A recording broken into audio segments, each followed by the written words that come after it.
Sake doiba.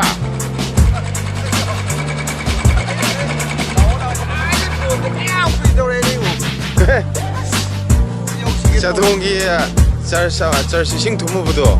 Adu paru ni bani koi to ka ni da. Sa si gai kham le me te.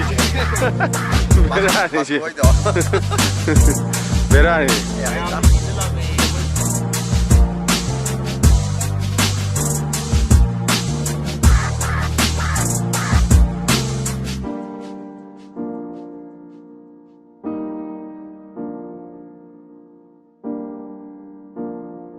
Sasni, amona tu thuma kadori ba. Thongau de ke legi du yeng batar. Sidi solo la meba. Si so ga ji ju ising loi thumure. Suano bolo. Sini so no bani. Sidi hang ba yaram maro.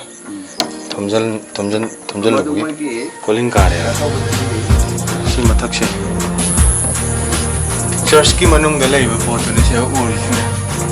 Aina lam phang kre camera ni khala ka pe. Kamai tau lami na sida. Ai haijage. Mafam si amna pra anova pumnong nokba mafam amani haibadi koina so haiman mathuani. Mayam puna mak Manipur da leban pungkuti mana mafam se ubada karino haibadu dum khangani. Adubu masi chadongi sing manungda lairuba search tuni. Daga mona si sing sohoige mapaudam si thingkalagadi amona su masi sing manungda leigada ba.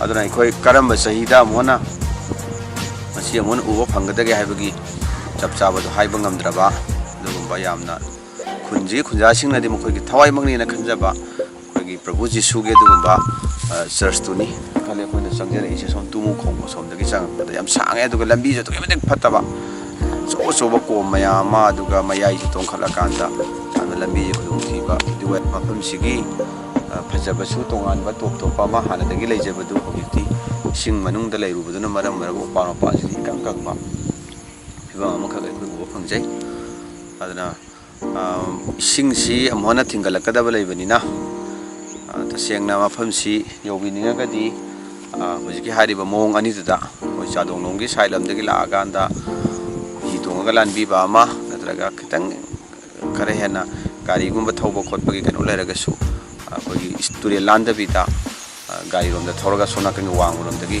koi tumu khom dagi thojela aga natraga lita nom de thojela aga su mafam si taba ya ba gi dugumba otukpa lai koi laksari si tumu khom dagi laksebani adu bi thokpa de koi lita lom da thokcheki ani mafam si kalo na koi puna pu Mungkin ni kai re.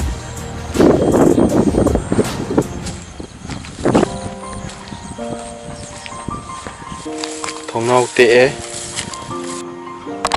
sing thumjalu bugi leibak aktu sungai re. Leibak kangsala le re. Jingga yaudre. Hum to khre. Adu nungsit silapud gong gong taw le.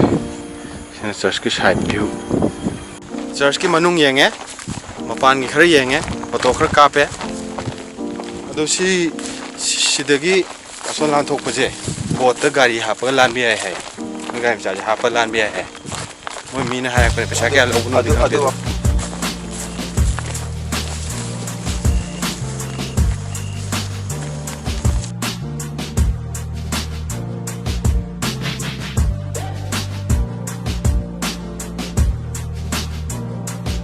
Boat service is temporarily stop.